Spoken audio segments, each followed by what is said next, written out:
We are recording the interview of Ovidio Pugnale. This interview is being conducted by Katie Bradshaw from the Wright State University Veteran Voices Project. This interview is being recorded at Wright State University in the New Media Incubator. It is 10:51 a.m. on December 10th, 2019. Thank you for joining us today, Ovidio. You're welcome. Would you like to tell us when and where you were born? I was born in northern Italy in the province of Udine along the Austrian border, November 10th, 1933. Were you the first child of your family? No, I have an older sister who was born in 1920. She was 5 years older than I. Well, would you like to tell us a little bit about your childhood? Well, I was born in northern Italy, and my father was in World War I, and I was a POW and escaped, and that would have been in the late 1900s, 1918, 1919, and there were no jobs in Italy, and they said, well, go to America and you'll get rich. And so he and several friends decided that's what they would do, and they would go to America. And of course, they had to get visas, and it would come for 6 months at a time. And I think they made something like 7 trips. But before they left America, they always got a return ticket, because they knew if they went back there, they'd spend all their money, couldn't afford to buy another ticket. And I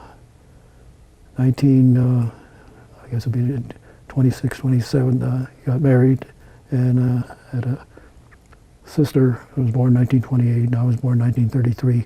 And that time, the Nazis were making their foray into Europe, and my father recalls World War I. He says, I'm not going to go through that. And they were, northern Italy, and the occupation was a lot of farming, wasn't very industrialized. And so he told my mother, he says, I'm not going through another world war. I'm going to America, and I'll get a job, and I'll send for it. And we were living with my grandfather, a 3-story house. They're farmers. We had 1 room in it. And so he took off for America, and he said he would send tickets to my uncle. And that's what he did. And my grandfather didn't like that. He didn't want to lose his son. Of course, there were 11. I have 11 aunts and uncles in that family, and they're all kinds, some good, some bad. So he sent the tickets to my uncle, one of my uncles. At 2 o'clock in the morning, he came and snuck us out of the house, put us on a train to Naples. We got on a boat in Naples and sailed the ocean. And they came into the New York Harbor. One of the first things you see is the Statue of Liberty. And they called the passengers up topside there so they could see the Statue of Liberty. Well, my father had sent my mother. We traveled as tourists. So when we came to Ellis Island, we didn't get off the boat. And my mother says that was the best time she ever had in her life. She ate so good and had fun, because she was a young girl. The only problem she had was my sister was 7 and I was 3, trying to keep up with us. But because we were tourists, we didn't get off the boat or go through the Ellis Island drill. But she saw the Statue of Liberty, and she said, what a beautiful lady. She was my mother's motto or goal. She loved the Statue of Liberty. And later years, we took her back for a tour of the Statue of Liberty, and she was a very strong woman. And we sailed into New York Harbor, got on a train, went to Canton, Ohio. It was about 4 o'clock in the morning when we got there, and a cab driver, they were calling him a cab driver, and she had a slip of paper with my dad's name and address, and she said,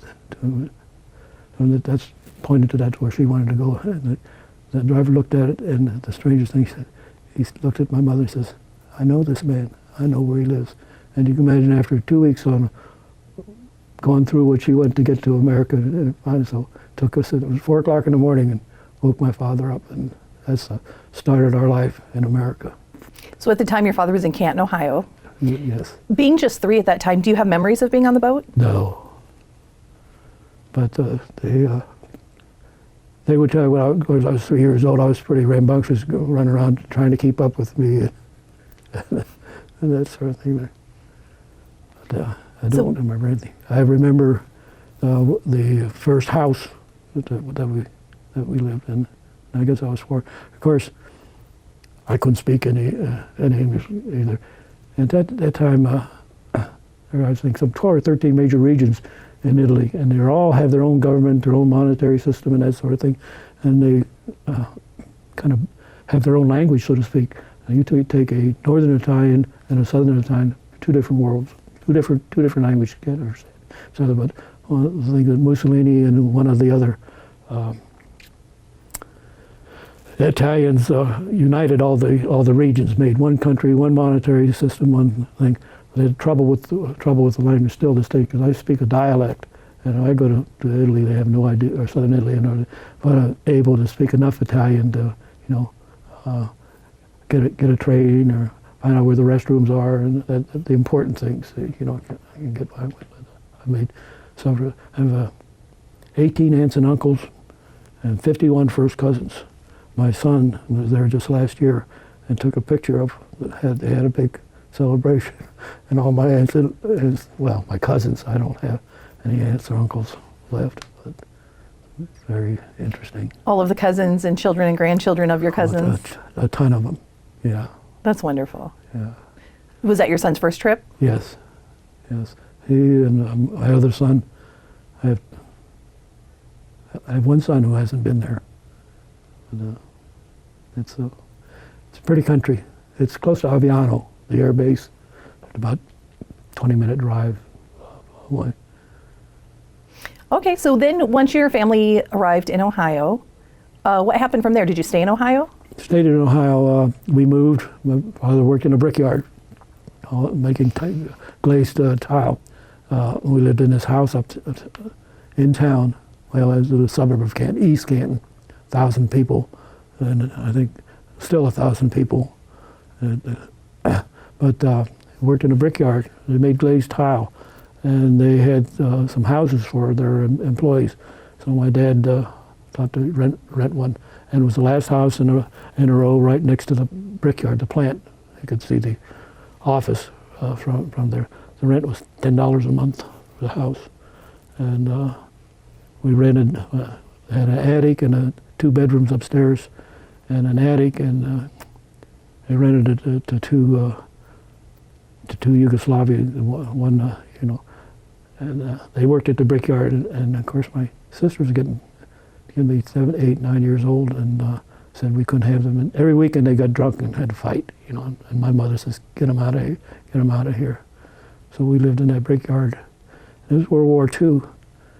Then in town in East Canton, the doctor passed away and put the house went up for sale. And my mother and father, and I don't know where they got the money.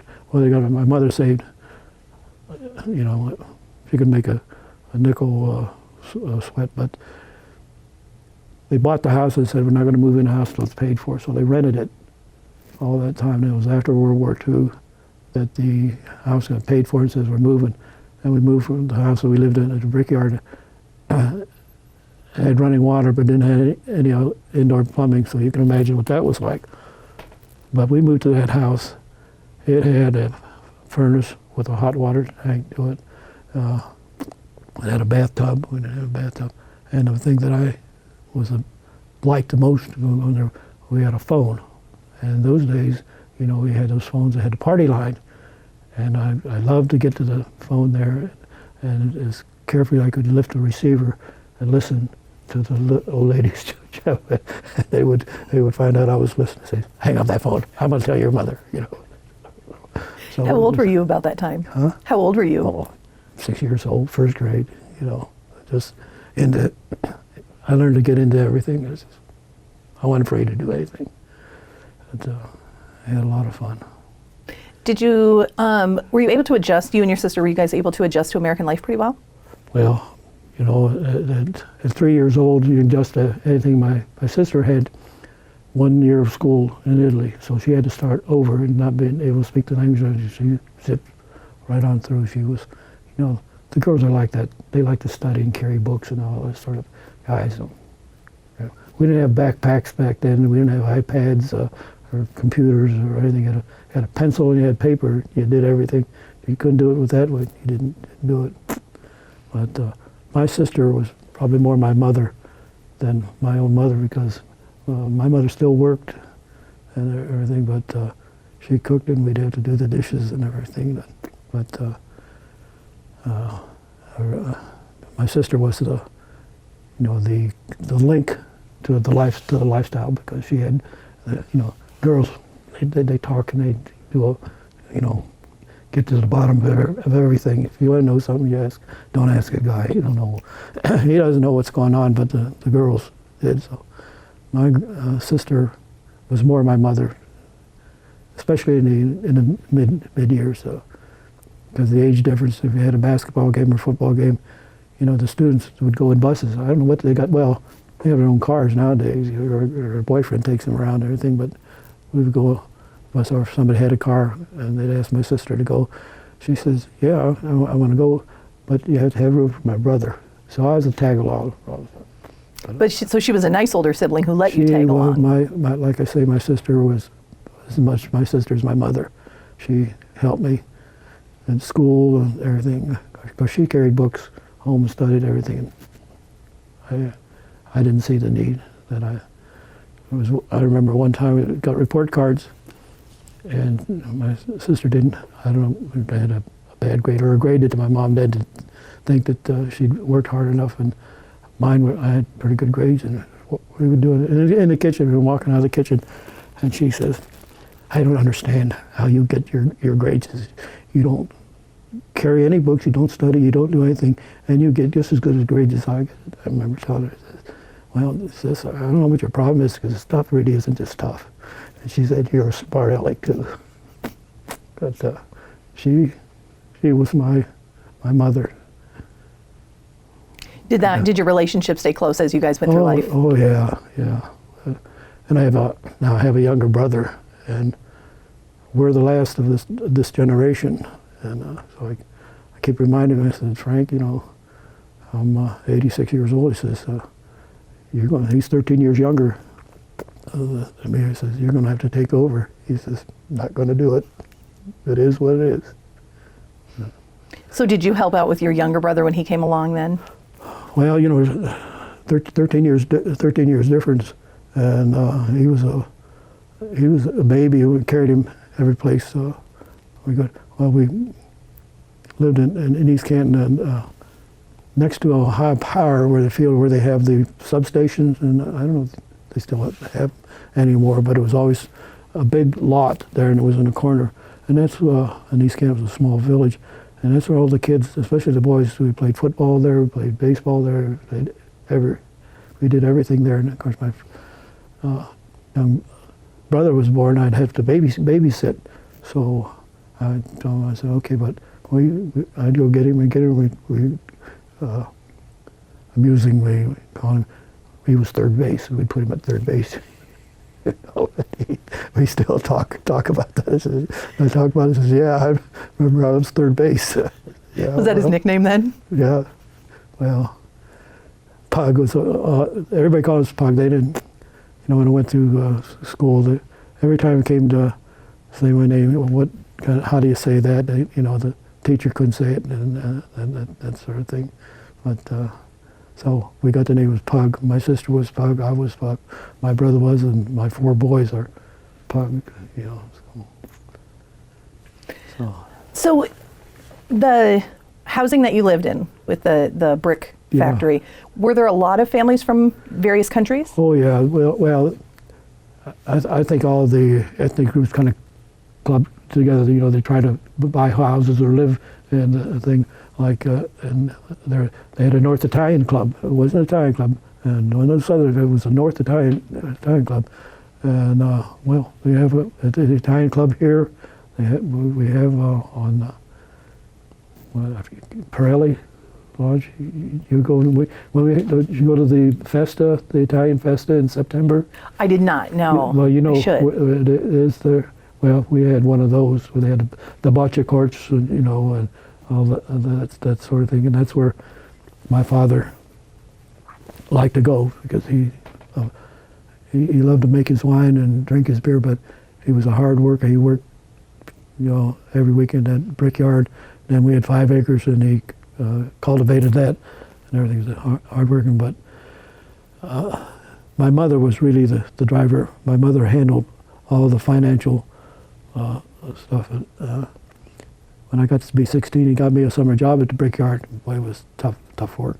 But anyway, we get payday when we lived just half a mile away. We could walk to work. When got paid every 2 weeks, and they blew the horn and everything. And payday was Friday. And we'd go, and my mother would be standing on the porch. We'd go there. She'd have her hand out. And my dad would give her his check, and I had to give her mine too. And she took my check and put it in the bank, and she gave me an allowance of my own money. That's how she was.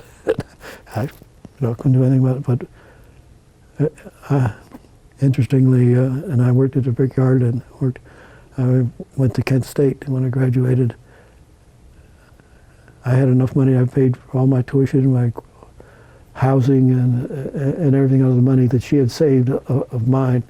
And when I went to the Air Force, I remember, that's another story there, how that all happened.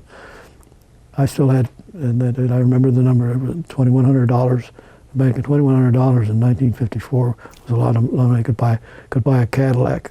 Yeah, that's a lot of money. Yeah, and she had saved all that for me. I didn't inherit that technique. I got it, and I blew it. So, never can tell. Much to her frustration, I imagine. Well, or you just didn't tell her. She just would shake her head. So how did it come about that you decided to join the Air Force? Well, I was considered a jock. I was a pretty good basketball player. I was all county in basketball and that sort of thing. And but because a little school like that, they didn't have nobody helped anybody like now. The coaches go out and survey and see who's playing basketball and or football and all that, and get all that sort of stuff. But the school, I can remember only one person at a school that ever went to college and played a sport. They just didn't push it. But I thought I was pretty good that I could make it on my own. So I went to Kent State and walked on, and I didn't make it. But I was all county in Stark County, and until here recently had the single game record for points. I remember playing it with Brewster. It was a small village, and we played them.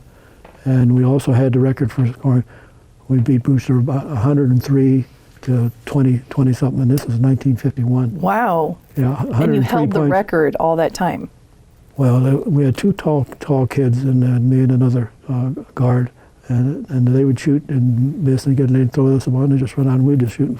But I scored 33 points. And in those days, there was no clock. The clock ran all the time. Now the clock stops when you do this. So the game runs a long time, but this was just straight run. That we scored 103 points, and I scored 33. And I was all county. I thought I got it made. Well, I did. Korea War was on, and as soon as you turned 18, you went to the post office and you got a draft card. You got a number, and the guys getting drafted. So I joined ROTC. At Kent State. At Kent State Air Force ROTC, and I really had no intention. It was just keep me, and they didn't pay you then. They wanted to pay you in advanced ROTC, and it came for the junior, and I didn't sign up, but had one of our gang that was in ROTC, but he didn't take up. But he got to think that we wanted to fly, wanted to be in the Air Force, go to the Air Force. And we in the student union, and when they said, I'm tired of listening to that. Next time he says, I'm going to call his bluff. In those days, they had the Aviation Cadet Program, which was a World War II carryover to get pilots they needed. They were losing faster and they were training them those days. And they had the Aviation Cadet Program. They tested you, and that's our thing. So he said, one day he said that. I said, okay, let's go. So this was 1953, towards the end of 53, early 54, maybe early 54.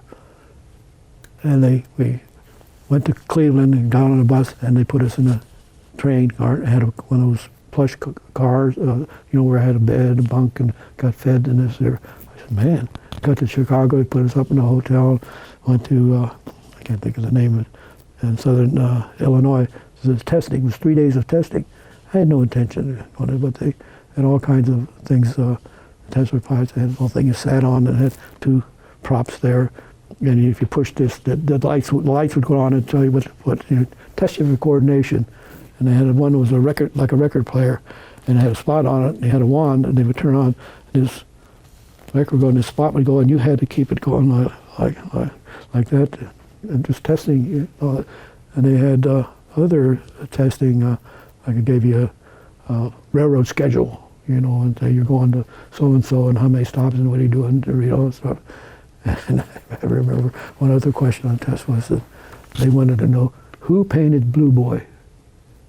And I thought, I said, painted Blue Boy? Who's Blue Boy? I said, I didn't even know he needed painted it, So anyhow, we came back, and I don't know, it was about 2 or 3 weeks later, and we got the scores back.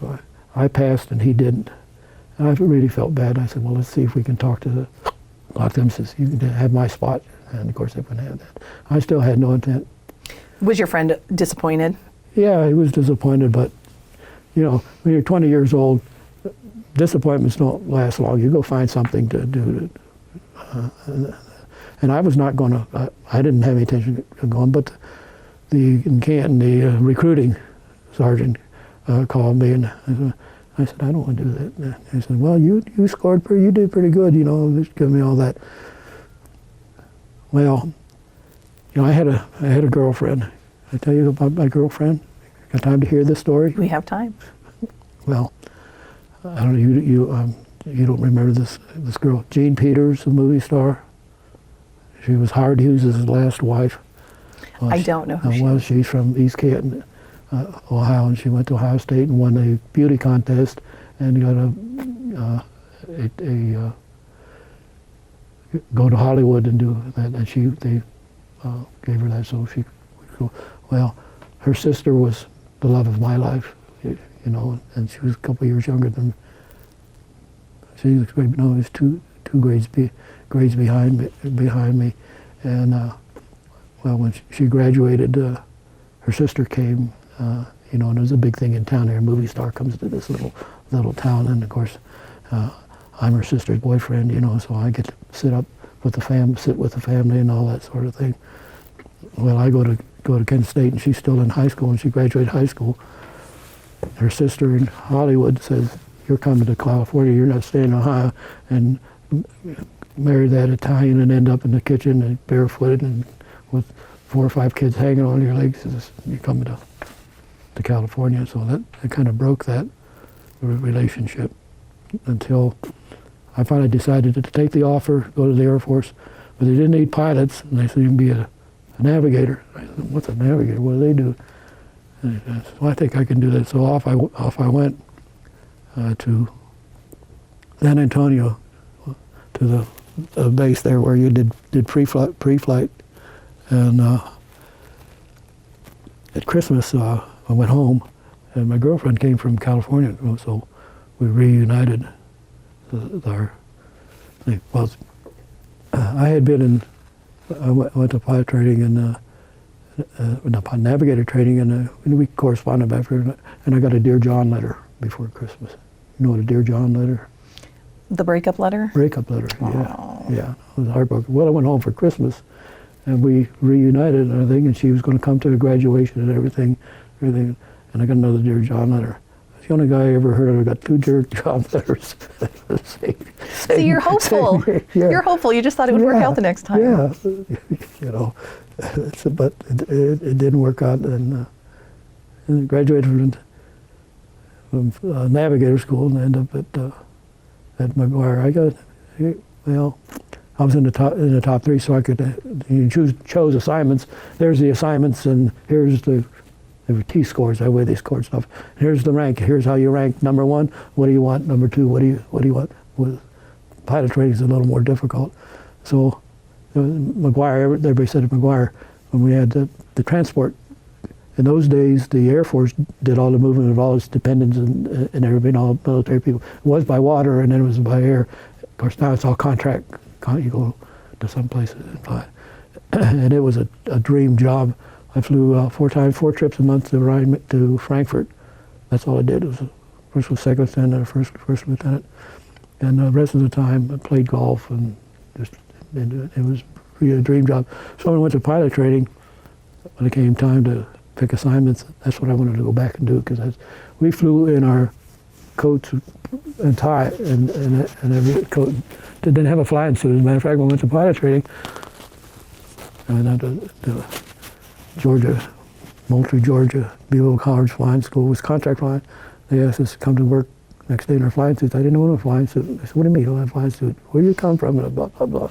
So they looked around the base there. This was a civilian place. They found an old khaki suit for me till they could fly. But anyhow. Now, prior to you going to flight school, had you gotten married? No. Not yet. Okay. No, I went to McGuire. Well, I had bought a couple of cars. You know, Italians like cars. Cars and women, they're kind of, flip back and forth. And eat, that's it, you know. And wine. And wine, that's right. But I had bought a car at Harlingen, Texas. And anyhow, I went to McGuire. And the Oldsmobile had this, it was 1957, red and white convertible. And so I had to have that. And so I was, a second lieutenant, first lieutenant, had a red and white convertible, and flew 4 trips to Frankfurt every month and played golf. Not a bad gig. Boy, I was living the life, and then of course, all good things come to an end at some point in time. Well, leading up to this point, how did your parents feel about you joining the service? Well, they really didn't say much, because I was getting a good, I wasn't a kid who was running around town and into the bars and that sort of thing. So I was in college and everything, and they were kind of proud of me, being an immigrant. Third grade was as far as they went, because they had to go to work on a farm. Make a living. The man, the boys got the education. The girls, I could tell this story. There were 6 girls and my mother, and a boy in my mother's family.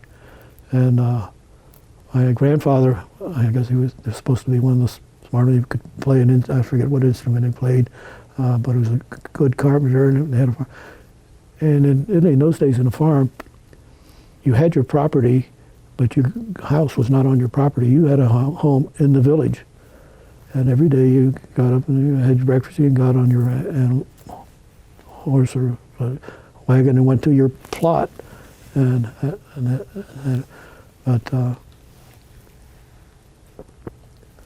anyway, my grandfather raised silkworms, and he'd come back from the silkworm factory, and spooked the horse got spooked and threw him off the wagon. He hit a rock and broke his neck, and he died the next day. And my grandmother, the girl number 6, was in the womb, and all the girls had to quit school and go to work. And my brother stayed in. Their brother, the boy, stayed in school because he's the one who got the education. The girls had to go to work. So it was kind of. But that's the way life was. Where were we? That's tough. What did you? Well, we were talking about how your family felt about you joining the service. So you were saying it was all quite an accomplishment from where your parents came from. Oh yeah, it was. Yeah, my dad could on Friday night he could go down to the local beer joint and tell a big story. I remember going home. There was 2 bars. Well, there's three bars. 1,000 people in 3 bars. In town. Of course, we walked every place. We went, and I remember one time I came home, and they'd ask me, he says, "Well, what rank are you now?" And I said, "Well, I'm a first lieutenant." And they said, "Gee, that's good. When are you going to make sergeant?" They didn't have any idea what I did and that sort of thing. But did you say, "I get to tell the sergeants what to do"? I just chuckled. I tell you this story. A story. And then we're going to jump forward. I was at Wright Patterson B-52s, and in training all the time. One of the training was the pilot proficiency, where we didn't have to go drop bombs and go fly nav legs, all boring and everything. We could go fly, do whatever when to shoot approaches at any place.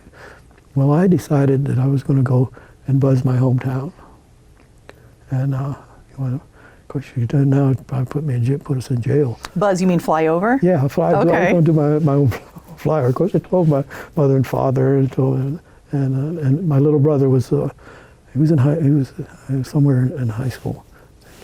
Anyhow, I was this jerk aircraft commander I had. And he let me do what I wanted to do. So we canceled our clearance until we wanted to go VFR for about 20 minutes, and we let down in northeastern. And I had told my mother and father that I was going to pose the thing, so came down to low level, and everything. I had to put the air brakes up there. What it is, it creates disruption to slow you down, so you have more power. And more power you have, so I wanted all 8 engines, and these were old engines, and making as much noise. And I put the flaps down, opened the bomb bay doors, and everything. And we were came across Canton and East Canton, about 300 feet and altitude, and I had the throttles way up there, and this airplane was screaming thing, and it was right over the high school. And I went out and made a 180 turn around and came back, and I pulled the gear up and the flaps and closed the bomb bay doors there, and I gave it max power. And I was really screaming before. I was going slow but loud and noisy. And I remember looking out the window. My mother was in the yard. She was waving with the. Oh, that's neat. And I pulled up out of there, and there's a few people who are still alive that remember, but all of a sudden my brother says, "Oh, Frank Pugnale, please report to the office." Well, my coach, who really liked me, he was a vice principal, and he knew that had about me and my brother Frank, and he says, "Your brother know what he's doing, and does he know that that's illegal? He could have disrupted this and that." He's giving my brother the business, and laughed. Parker Schaefer was that he was a good guy, and he just laughed, My brother always remembers being called to the office, and of course, when he did the PA system there, everybody who had a PA got it, so everybody in school knew that Frank was my brother's being called to the office. So then they're all probably wondering why, and then, wondering why. Oh, my brother just did that. Yeah, that was fun. Aw. If I did it nowadays, I'd go to jail. A few more regulations, maybe, huh? Yeah. Well, so then where did you go next? Where was your next assignment? Well, I had no degree, because I was a junior, and I didn't have real good grades. As a matter of fact, I always tell the story about the one semester, I got 4 Fs and a D. I had to go to counseling, He's like, counselor says, "See, you got 4 Fs and a D."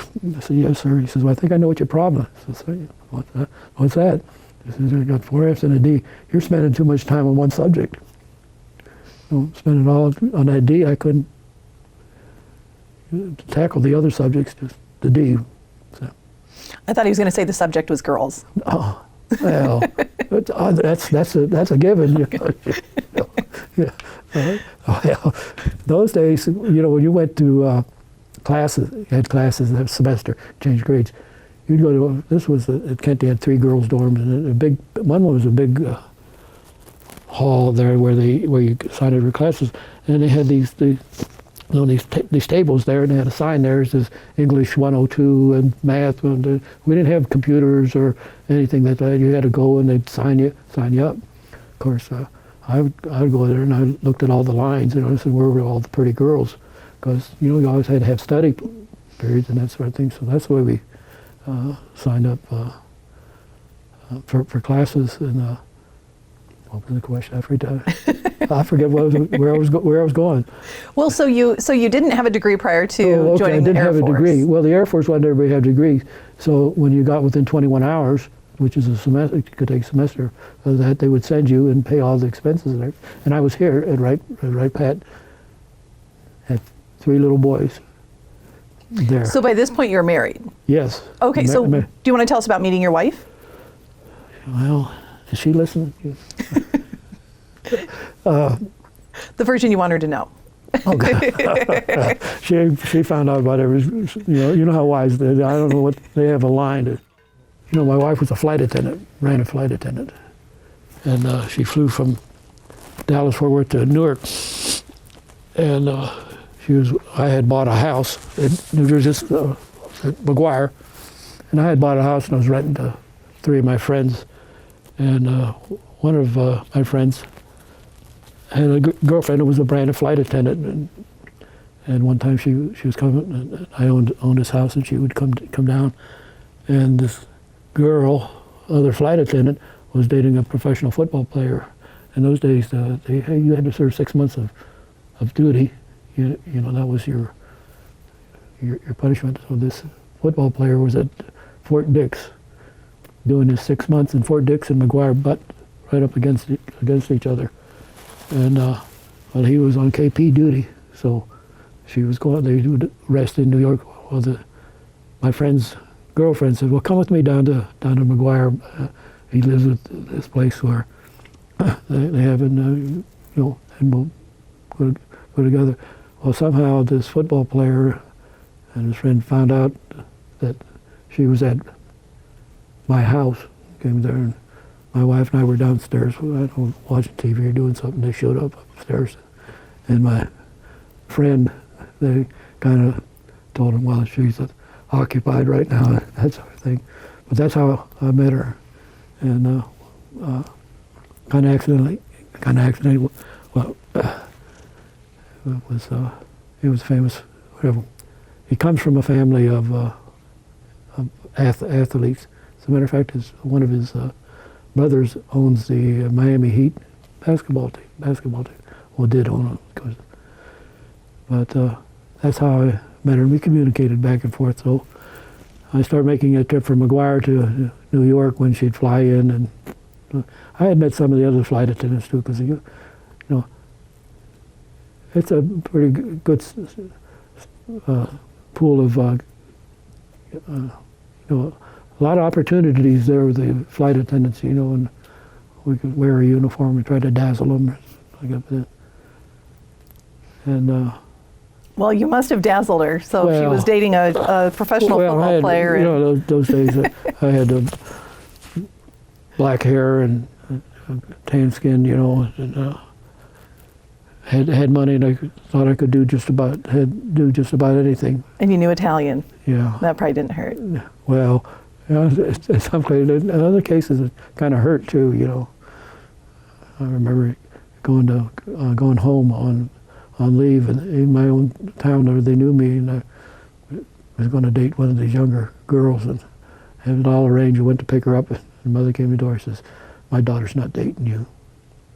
Well, I was an Italian, and I was in the service. You know, I had 2 strikes against me. I didn't have a chance. You know. That's too bad. Yeah. But it worked out in the end. So by the time you end up here at Wright, Pat, you've got a beautiful wife and 3 kids. Yeah. Well, end up at 4. The last one, there's 13 years difference between the oldest and the youngest. When we were here, and Joe was the little one, and 2 older boys were all going to Carroll High School, and they had a car, you know, because they didn't have a bus.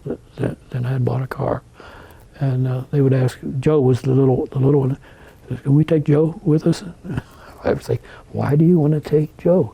I said, "Mom, he's a chick magnet." So poor Joe, you know, got hauled around. So where did you go to school when you came here? Where did I? The Air Force sent you here to go to finish your degree? Well, the Omaha University had constructed this deal with the Air Force. You know, so they would take me.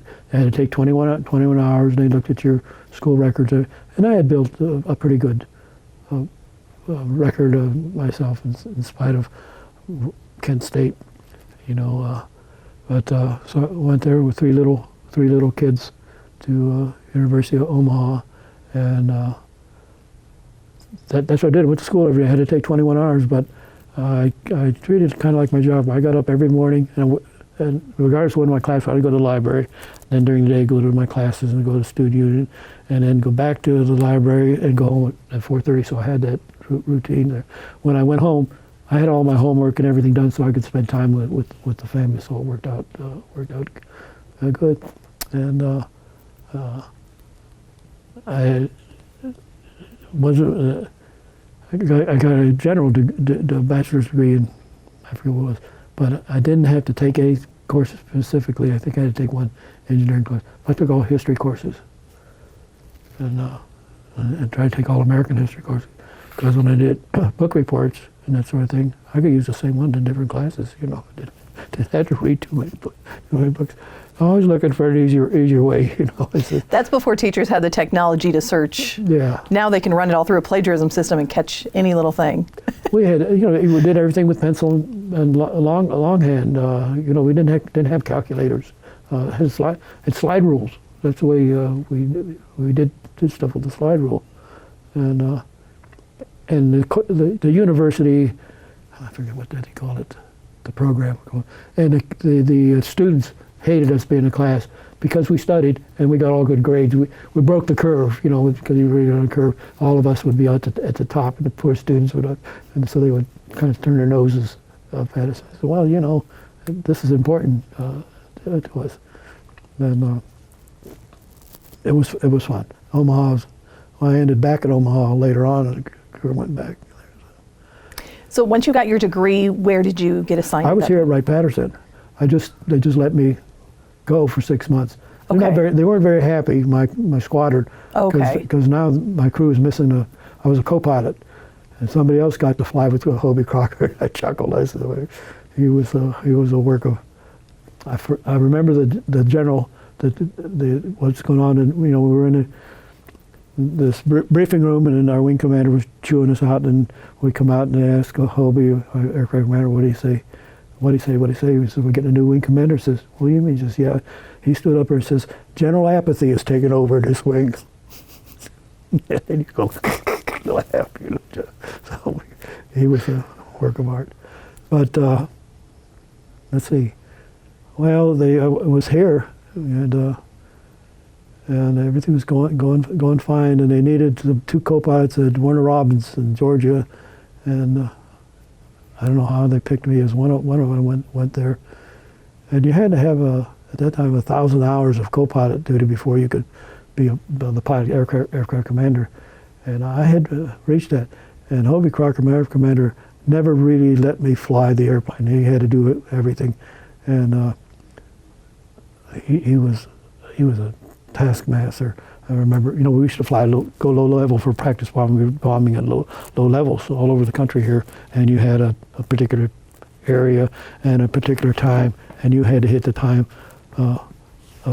right on schedule. And so then you, as the co-pilot, you did all the communication, all this sort of stuff. So we get to this bomb plot in there, and I know the time, and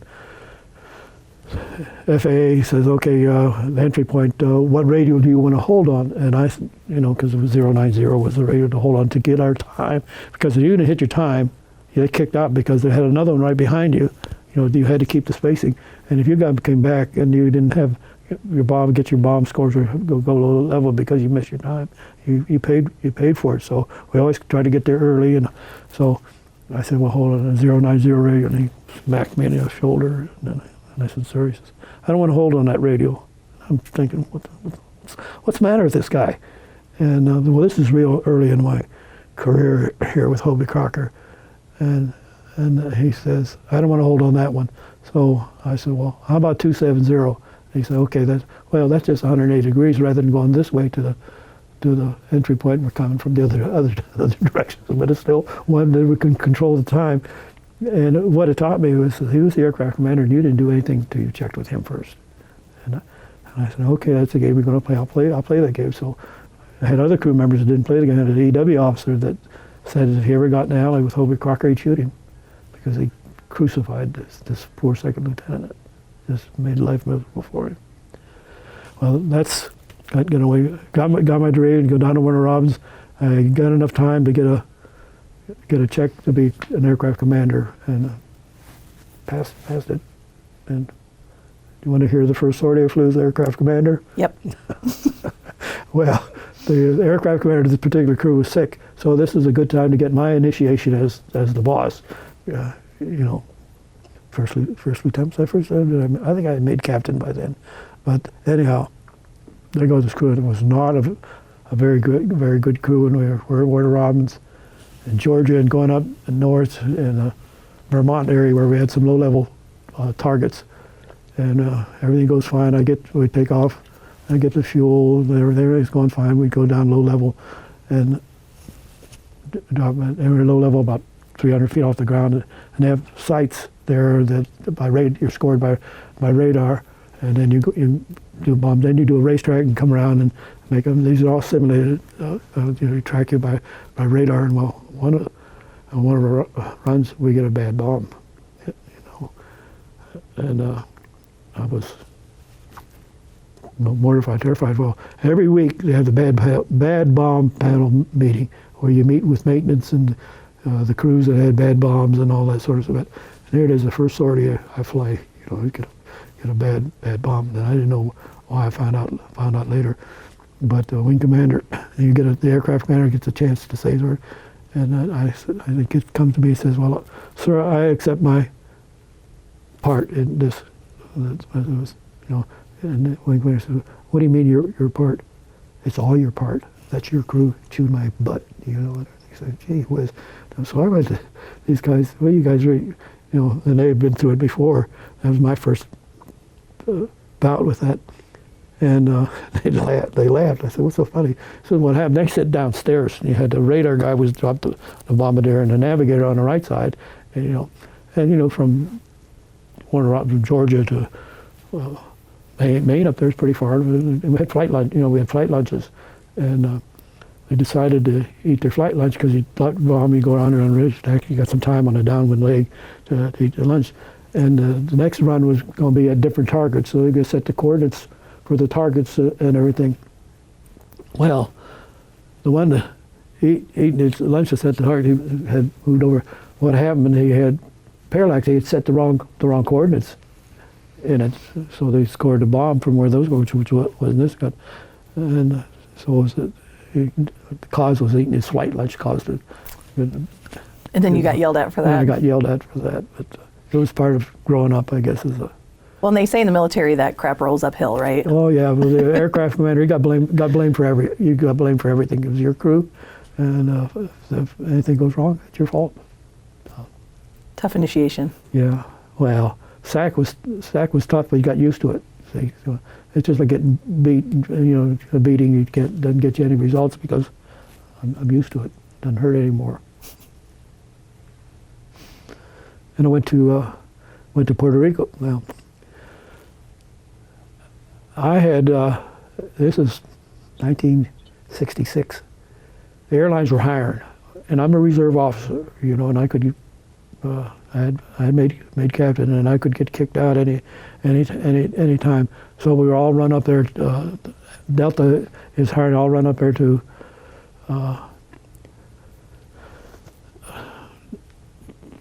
To get our interview. Well, they wouldn't take me because I was too old. I was 31 years old, 31 or 32. I was too old for Delta. For Delta, yeah, but it wasn't for American.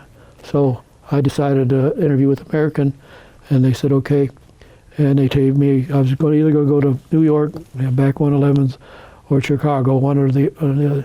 And I have 3 boys, and I'm a captain, and I'm a reserve officer, and that sort of thing. So I'm going to take a pay cut because in those days, I was getting $12,000 a year was his pay, and I was making more than that.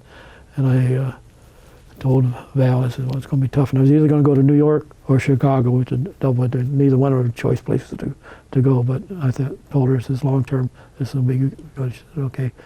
Well, 2 weeks before I get ready to go, and everybody knows I'm going, I get orders to Puerto Rico. With the reserves still? Yeah, nothing's changed. It just changed. I'm right Patterson, and I go to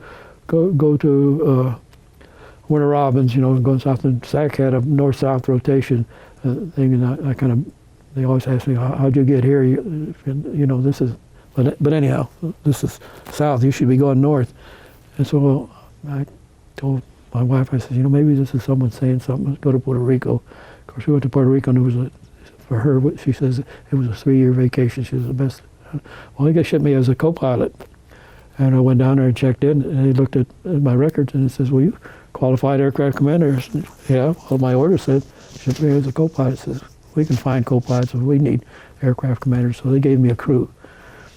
And when they evaluated crews as R crews, E crews, and S crews. R is ready, E is enough level, and S crews. I was saying, you know, very few. We used to have they called them special. Anyhow, if you were an S crew, you could make more money. They but they stopped that. So they gave me this R crew. I got all the stuff. All the guys were in trouble and everything. I had a radar, whose family owned a furniture business. So they're wealthy. He was wealthy, and everything. But he was a poor bombardier, and everything. And I struggled through that, and kind of doing pretty good. Well, I got a new radar guy from Michigan, and I had a good name, but this radar guy was good, and they gave him to me, and we cleaned house there for a year, won everything that came along, 100% of everything, and I went from R crew to E crew to S crew, and they even sent me to instructor pilot in California for 2 weeks. So I hit and made regular. So there in Puerto Rico was where I really enhanced my career, and I was happy. My wife was happy, I think. And, when you were in Puerto Rico, where did your kids go to school? They had school at Puerto Rico. It wasn't like a DOD government school? No, okay. they had DOD teachers. They came there and they had the BOQs that they stayed. And the teachers loved it too. You know, that was good. And they walked to school. They wore shorts every day. And the officers' club and the pool was right around the corner. And the hospital and dental clinic was. It was. My wife told you it was a 3-year vacation. Sandals and sunshine. Oh yeah, it was. It was. We were going to play golf every chance you could get. Had a nice golf course. It was a good assignment, and I had a good crew, and the job came open in scheduling. Of one of the more hated jobs and toughest jobs that there is scheduling all the crews for. You have 26 crews and getting them all their requirements, all their the right flights and alert and all the schedule and everything. So why would you want to do that? And I said, well, somebody's got to do it. Well, I did good. I did good at it for some reason. I don't know. And so I got promoted again and got good jobs because it took a crappy job and did good at it and say, well, maybe this guy can help us here too. So promoted as in rank or position? Well, a position. Well, you know, you got to get the right position to get promoted. You know, you want to be a crew dog all your life, you're not going to get. You'll get promoted. You'll get promoted to major, and you'll spin in there. That's it. And I got a little bit of. I could see. I guess I was lucky. I have a son that is good. We always say if you're at the grocery store and at Kroger's and you know there's 15 cashiers, there's big long lines there. Ask him which line to get in because he seems to know where to go, when to go, and what to do. And I was a little bit aggressive. I volunteered for some of the tougher jobs. I remember the wing commander was a tough bird. The office right below us in the building there, and the steps came down, and his office was down there. He'd come down there. It was 6 o'clock one night. I was a scheduler then, and go down the bottom steps there, and he says, "I said, how are you, sir?" He says, "Where are you going?" And I'm saying, I want to say, so I'm going home and get a bite, but I'm coming right back. He started to laugh. He says, I forget what he said, but we struck up a good relationship. But he was tough. But tough is not. You just got to hang here. Just do it. Just say this needs to be done. Other people do it, and I'm going to do it because I'm not going to be the one that says it can't be done. Just get it done, right? Get it done. And I've kind of had a lot of luck, you know, start out with no degree and end up, go someplace as a co-pilot, end up as the, you know, the wing commander, so it's quite a trip. And a great boost for your military career then as well. Yeah, I had about a good military career. So from Puerto Rico, where did you guys go? I went to Vietnam, and my wife came back, and they went to my hometown. I had 30 days to do it. They moved my family from Puerto Rico to here. Was it? I think it was well, I had that. Now Vietnam, so you were going to be a B-52 pilot on that deployment? Well, they just Vietnam had just got started in the B-52s. So we had them in Thailand, and we had them in Guam, and then we had them in another island. And the Army liked the B-52s because we carried a lot of firepower, bombs, and that sort of thing. I really wanted to fly, and make my wife happy. She says, you're going to Vietnam. You're going to serve your time there. You don't have to fly and have that risk and that sort of thing. So I went ahead and took the job. And what it did, it was the B-52 business was run by the Army. General Abrams was the commander, and he loved the B-52. What we did was the scheduling. The Army, I was assigned to the Army, and they would call in targets to us in the morning and in the evening, and we would take those targets and put them in a format, and we'd go down and we briefed a Marine one-star general 6 o'clock in the morning, and he would pick all the targets. And we had an elephant hide covered board. On this side we had a map of South Vietnam. I mean, it was little stickies that had numbers on it, 1, 2, 3, 4, 5. On the other side we had the target where it was in a BDA, bomb damage assessment. So every morning at 9 o'clock we take this board. We had all the elephant hide about this big and two-sided, and flop it open, and this is the map, and this the things that he could read, see what target there, where it was, then go over and see what the target was, and what happened there. We knocked down a nuclear pen and all that garbage there. But we walk down a hall to the general's office, and you go into his room, and it's a big room. There's 2 warrant officers at each end, and there's he's a 4-star general. He's running this thing, and I was a major then. But when we would go down, there was 11 of us Air Force people that did this. When we would go into his office, we wouldn't even look for a seat. They would see us, and we had this board under our arm. They knew who we were, and General Abrams wanted to know that right away. It was high priority to him. And we'd go in there, he'd be seated there, and we'd open this board behind him. We called him, he'd grunt, he'd go, I'm sorry, he loved the B-52, and we would walk out. But it got very, it was trouble because I got to know what was going on. You see, Johnson pulled the B-52s from going north. We couldn't go north. We were restricted to go, and we didn't have we didn't have the targets that the B-52 was built for. It was ground warfare. And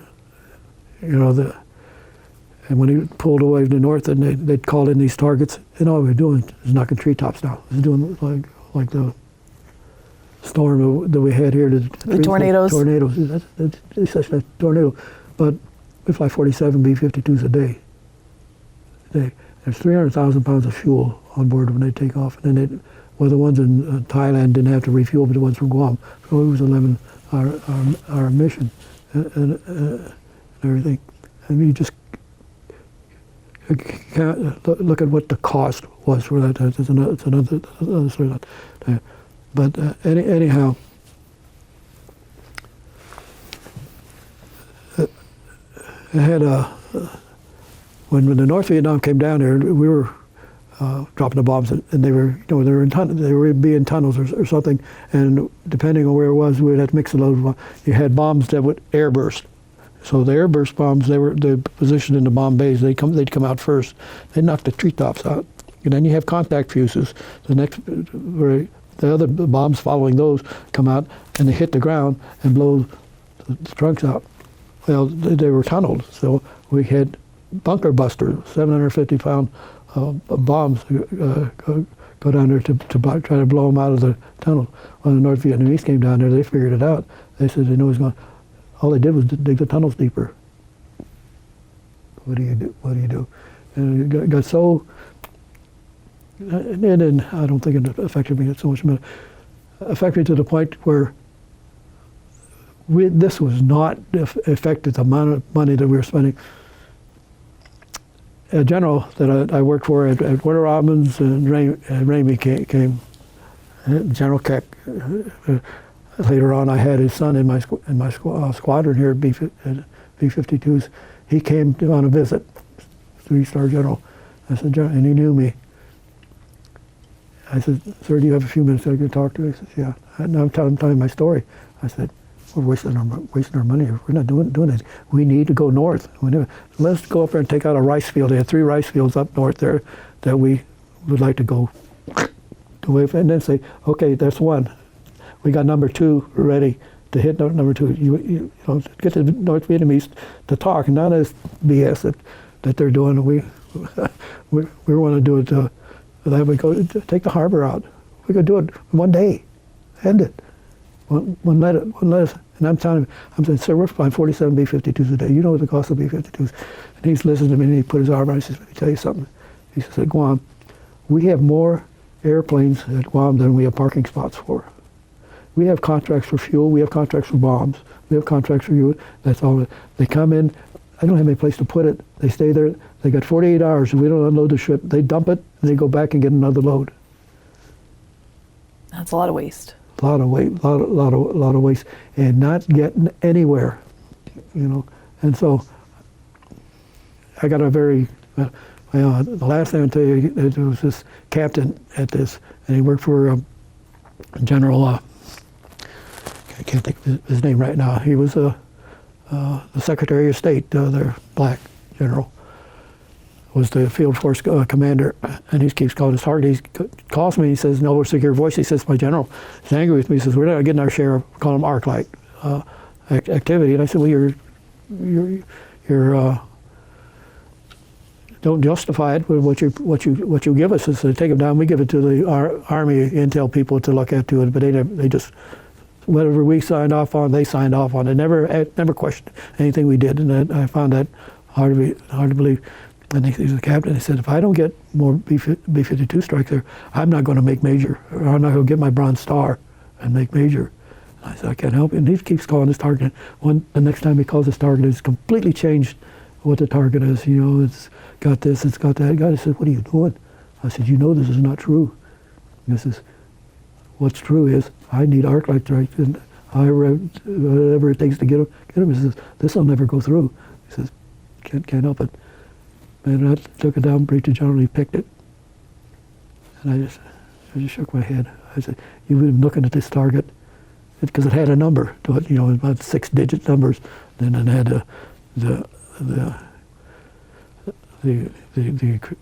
short burst of what was it, what was there, and what was in, why we were hitting that target. And that Marine, you've seen this over and over again. Why? And you wonder what's going on. And I kind of lost. You know, it got just to be a job. Because here you are sacrificing your safety, your time away from your family, serving your country, and someone's trying to play games to get a promotion. Yeah, and you know, I don't know if he ever got promoted or got his Bronze Star, but he got his target. He got his target hit. And then that's when I came back. They wanted to put me back on a crew up in northern Michigan. I said, man, what are you doing to me? And that's how they said, well, how about going to Omaha to work at the headquarters? And that's where I got my training in computer applications. And I didn't know anything about punch cards. You had to be able to write, do some programming too, and prepare the punch cards, and they had a library of tapes. It was just a big thing. So I said, well, I'll take that. So it ended up, you know, as a career, both Air Force and civilian. Well, I had one more chance, because I went from, I was at Omaha, and the lieutenant colonel you were a fellow lieutenant colonel, and our boss would, geez, we had 1,000 people in that directorate. And he called us all in there, but the colonel's list was out, and he wanted to congratulate, and there was probably 20 of us. in there, and he gave us a little briefing. He opens up my folder and he looks at it. I didn't go to any of the senior service schools. I did go to squadron officer school. I didn't have a master's degree, and didn't have all those things that amounted to fluff. And I had no fluff. And he said, I don't know how you made Lieutenant Colonel. He says, you need to get busy. You need to do all these, take them offline. Well, we didn't do them online, but you had them by paper. I said, sir, he says, look at what I've been doing. He says, I didn't have time to go to school. I had a job that I had to do. And he says, well, you better get busy. He didn't like me, and he was a little short, fat guy. I can't remember his name. And he says, well, you're lucky you made it. Well, the senior service school comes out next, and they take the promotion list to see who they're going to send to the war colleges. This is the last, that's the last one, and that you go, and guess what? I'm on the war college list, and he goes and he shakes his head. He says, I don't understand the system. Yes, sir, sure, you know the system. He says, someone always sneaks through a crack in the floor. Says, I snuck through, didn't I? And he said, well, you better get busy. So I went to the war college. Where's that at? In Montgomery. So that's the last school. And you go there. They can also, Auburn is there. And if you want to get a master's degree, you could register at Auburn. You got to get 21 hours because you get credit for the war college is 9 months long, and it's intensive. You have to write papers and do a lot of sort of stuff. But you have evening classes and Saturday classes, and when it's over, there's a summer quarter that you have to go through. And so I signed up for it, and I got a master's degree, and I got an MBA, and I don't know diddly squat what I can do. I can tell somebody got an MBA, and what can you do? I said, let me think about it. Whatever you teach me, that's what. It proves you're teachable. It's square. It's square filler, So here's all the things you got to do. Check that one, check this one, blot this one out, and that sort of thing. And I just always I guess when I had an opportunity came in front of me that I reached out, tired of doing what I'm doing now, I said, I can do that. And I was so successful, and I was closed the, they wanted to send me to Washington from school there, and I said, I don't want to go to Washington and be one of those people run always, because, I told them, look at what I've been doing. I spent a year in Vietnam and blah, blah, blah, and then I was at the headquarters, which is the thing, and they said, well, wait, I need to get back to flying. I said, well, I guess B-52s, that's what I'm kind of current is. Well, how about Wright Patterson? The new squadron commander there, that's where I started, And I said, I can't believe it. Well, of course. So I get here, and they make me the ops officer, the squadron operations officer. And I get shipped, I thought I was shipped as a squadron. Or one day I'm in a wing commander's office showing him something that they asked for it. And I said, sir, do you have a minute? Can I ask you a couple questions? He says, yeah. I said, well, my orders shipped me as a squadron commander, and I'm the operations officer, and the squadron, I outrank the squadron commander there. I have a master's degree, and I have a war college and all that, and he has none of that. And I'm older than him, and everything. He says, how come he's the commander and I'm the ops officer? He says, I don't have any idea, but I'll look into it. Well, a day later, the squadron commander's got orders to Florida, and I'm taking his place. I kind of felt a little bad, but did he know that that's what happened? Yeah, I told him. I said, I don't want you wondering what happened and everything is. I can't think of his name right now. I don't want you to think is what happened. This is all straightforward. She says, I outrank you.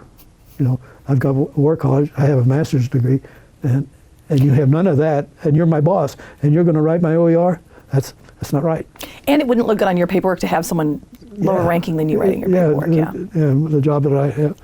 So I became the squadron commander, and I had a good ops officer, and we did everything, all the crews.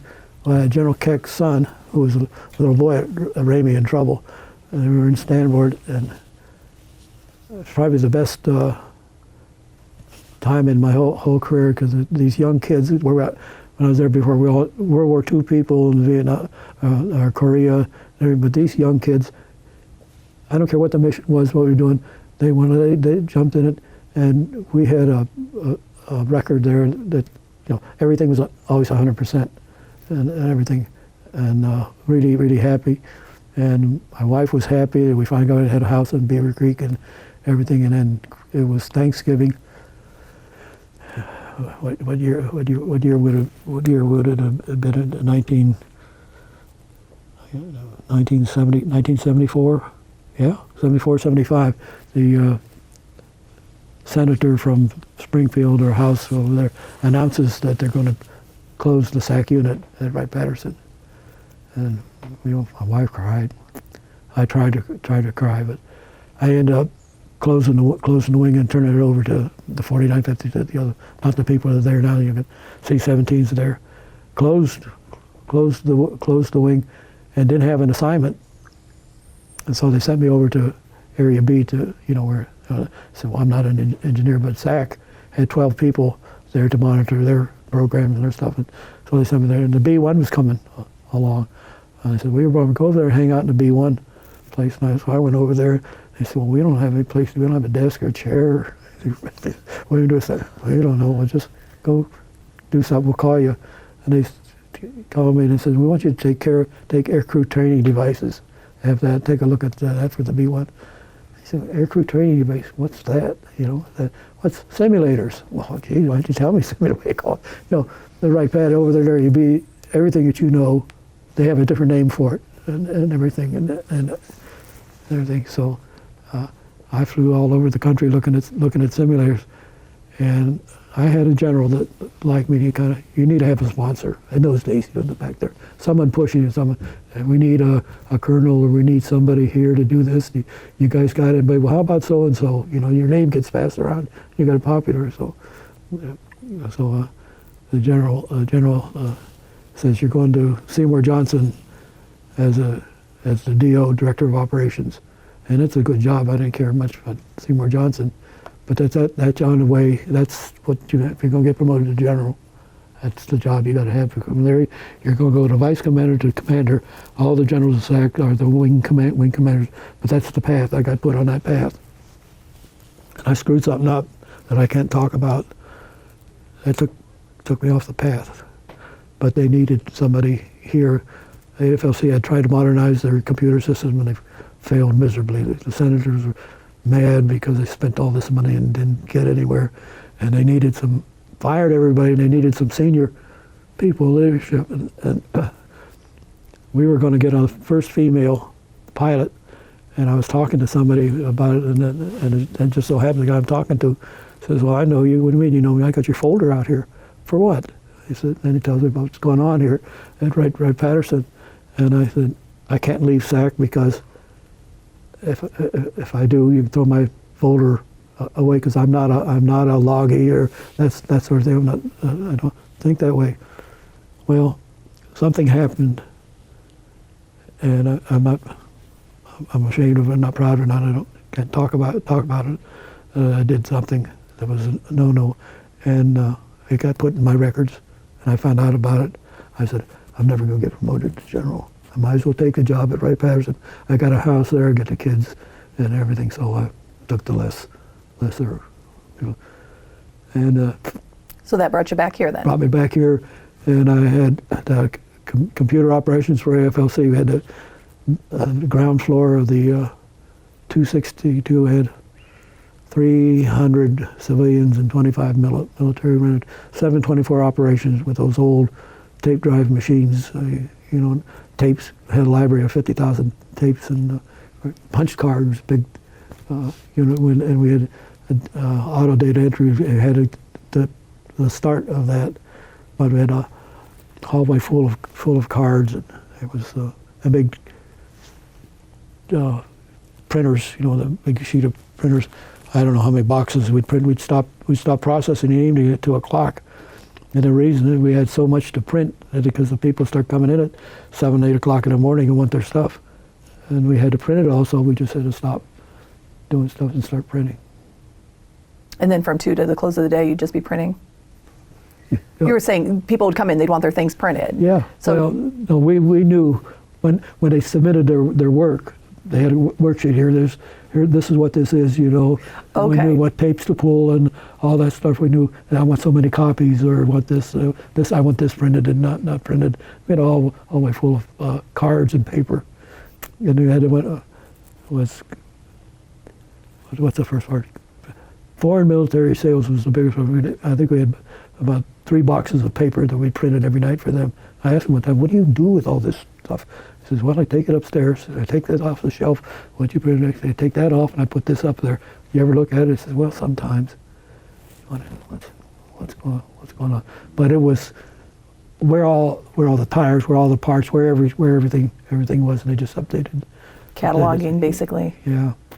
But it prepared me for when I retired, took this job, as I told you before, that microfilm engineering drawings had punch cards and old technology that I was familiar with. So it was an easy job, and I just modernized it and made a good success. So you served 26 years in the Air Force, and then you retired and took a civilian job, or was it a GS position? No, it was a job for a company that worked with engineering drawings.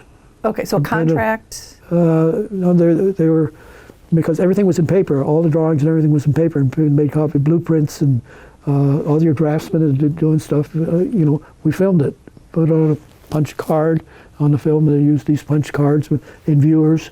Put it in there, and then we also had printers. They could print from those cards. But the opportunity came to, we had key punch machines. Well, I had 28 of them at the headquarters there, and only had 3 here. I said, I think I can handle it. And I immediately set out to get rid of the key punch machines. We just got, I got an old IBM 34, and we just had a program. They gave me some money to hire a programmer that filmed the drawings, laid the drawings there, and the girls would do data entry from the drawings, and we had them captured there. And then we were able to develop the scanning of those cards. We have 12 million of those cards just stored in our facility on North Webster Street. And everybody... In digital form? Yeah. Okay. Well, later, first of all, we did the aperture cards, we call them aperture cards. Then we took the cards and put them in a scanner. We put in a little feeder there to feed the cards, and it read hollers. That's the punches, the holes, and that's everything about the drawing. What it is, and that sort of thing. Then we'd go into a place there, the CCDs had 2 CCD cameras, one back here, and we'd stop, and would take a picture of that drawing digitally. And we have it digitally, you see. So now we got the drawing number and the information about that drawing, and we have a picture of it, and we load that on a server. We don't need drawings anymore if you want to see, and we got networks coming alive there. The engineer could sit at his desk there, and he could key in a drawing number. He didn't know the drawing number, and it would come up. He wanted a printer, they print it. Technology is pretty amazing sometimes. Technology came, that technology came, and it's gone. Now that was state of the art. So proud of my stuff. Now they started. There wasn't no paper drawings anymore. AutoCAD came in. They were doing drawings electronically. See, so when they got that, now the drawing boards and all that old technology of paper, got rid of all the paper drawings. Yeah. So how many years did you do that then? Well, I went there in 1980. Bought the business in '86. Sold it in '98. What was it called? What was the business called that you had bought? Image Memory Systems. Image Memory Systems, okay. Yeah.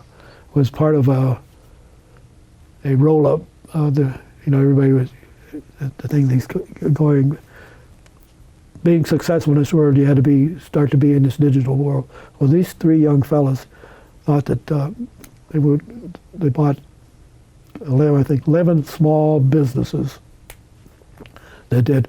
I was the engineering, I'm probably the only one. Some others could do that, but they're mostly paper documents, of scanning the paper documents, because microfiche. I don't know if you remember what microfiche is. I've heard the term. Yeah, well, it was film.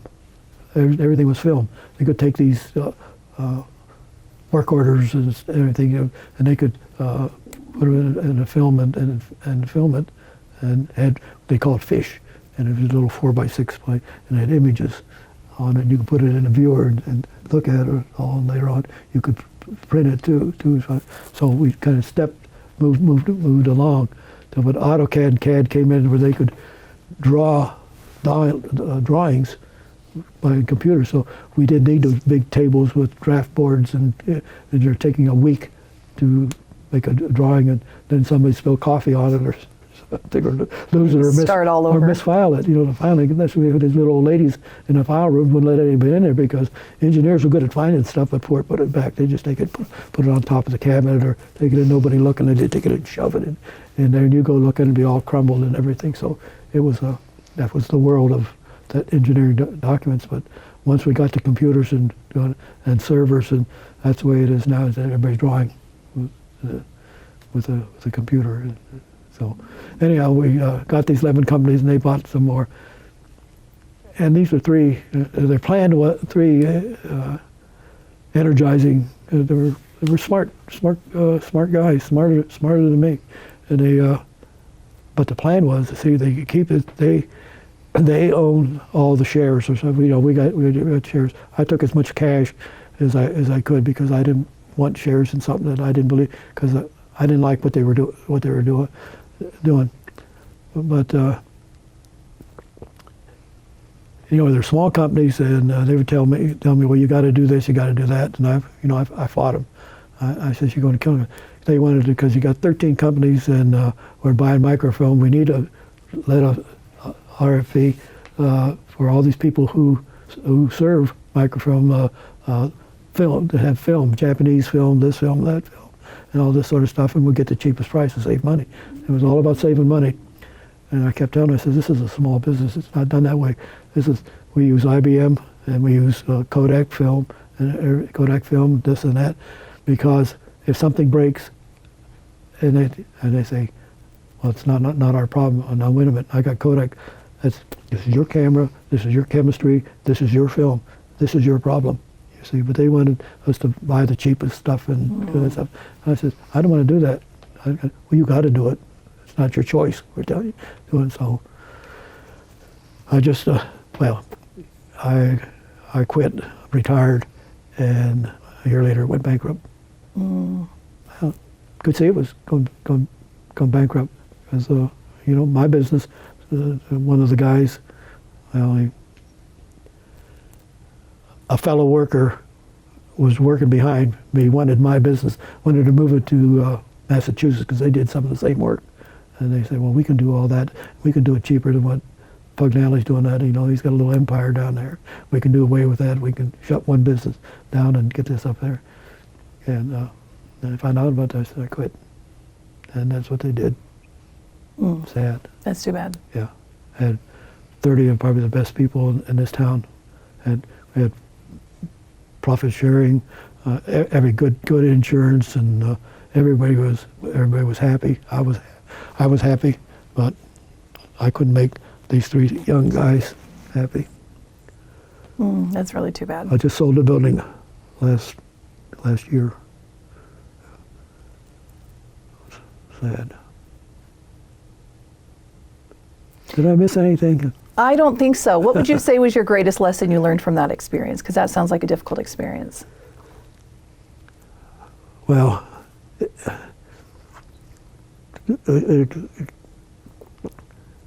what the experience is, if you're not part of the team, you're not going to make it.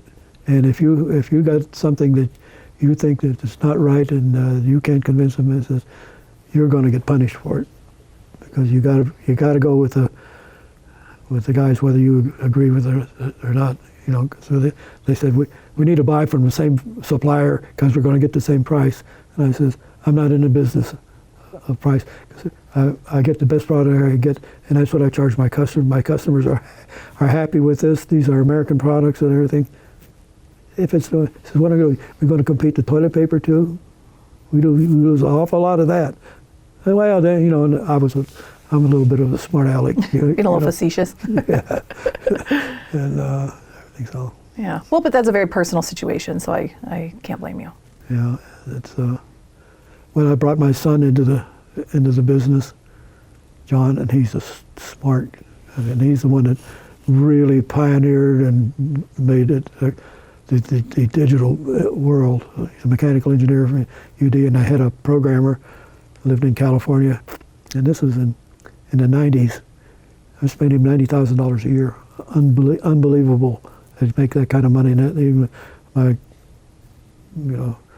lady who paid all the bills and everything, he says, "Why are you paying him so much?" I said, "Gee," I said, "Look at what we're doing." I said, this is why the rest of us are making a living, is because he's making it. I said, we got to pay for it.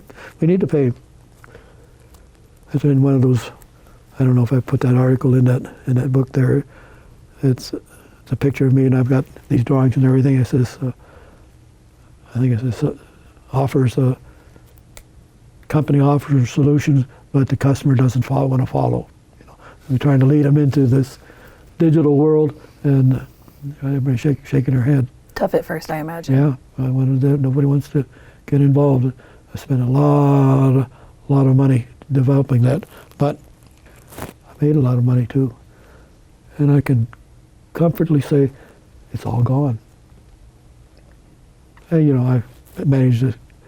My wife managed to hide enough or keep enough back for it, but I lived a good life, Well, and you have stayed very fit. Yeah. So we must talk about what you did 2 years ago when you made the news. What did I do? Your marathon. Oh. She was one of those people on TV that they're at this place, there was a fire or something, and they're doing all that. And she came, we went over there to Milano's. I met her there, and she was put her thing up there and started asking me questions, and I started acting a fool, I didn't want to get her in trouble, but I was going to have a little bit of fun. And then I ran down along North Fairfield Road. There, she took it. I got all kinds of calls, but it was fun. What was your time? Well, the best, the 5K. When I first started, I was the first one was 38 minutes, but I'm up into the 48, 45, 48, and the first 10K, I was 113, somewhere in there, just over 110, and this last year was 141. So I'm getting slower and slower. Still very impressive. That's what the guy said, "Why do you do that?" I said, "I don't know why." I said, "Probably because I can, because I don't do anything else. Cut the grass every now and then, and listen to what's her name tell me to do this and do that. Try to figure out how I get away with not doing it." But then you go run a marathon. As a matter of fact, I got to go this afternoon. I'm having a little problem with the coordinator and stability, and I got this bad ear here, and they say that your ear feeds that system of balance. And as a matter of fact, I'm going to the VA this afternoon, and they're going to do something, because they test. Have you ever had a hearing test? Yeah. They put that hot water and cold water in your ear. Oh, not that, no. Well, it hurt, and I think they're going to give me some physical training or something like that. And I don't know if I'll do that, or I'll do my own physical training, because I've done it before. I don't need a VA to tell me, but you know what to do on your own, huh? I'm 86 years old. I don't have to take orders anymore. I don't think. I even get tested with my wife every now and then, but I know where the breaking point is. I know when to shut up. I hear this voice says, "Shut up, learn how to shut up, shut up." Well, as long as you listen to that little voice, then you'll be safe. Well, she doesn't have one, though. Women don't have to. No, they don't have to. They don't have to. They don't do anything wrong. That's right. Jeez. If you want your life to go smoothly, you just keep believing that. Okay, well, one question we like to ask towards the end of our interviews is, what advice would you have for future generations, just in general? Well, don't be afraid to take a chance, or don't expect everything is free, that you don't have to work for it. If you're getting it for nothing, that's probably what it's worth. Nothing. If you can't put the effort, the honest effort in it, go find something else to do. There's enough other things that you can do. Do something that you're really not going to be good at. I'm still looking. I'll figure something out pretty soon. Got to. I don't know. I have much longer. Oh, you got time. Jump into your next hobby. Yeah. All right. Well, is there anything else that you'd like to share that we didn't cover? I think I've told you just about everything. All right. That concludes our interview with Ovidio Pugnale. Thank you for your time today, and thank you for your military service. Well.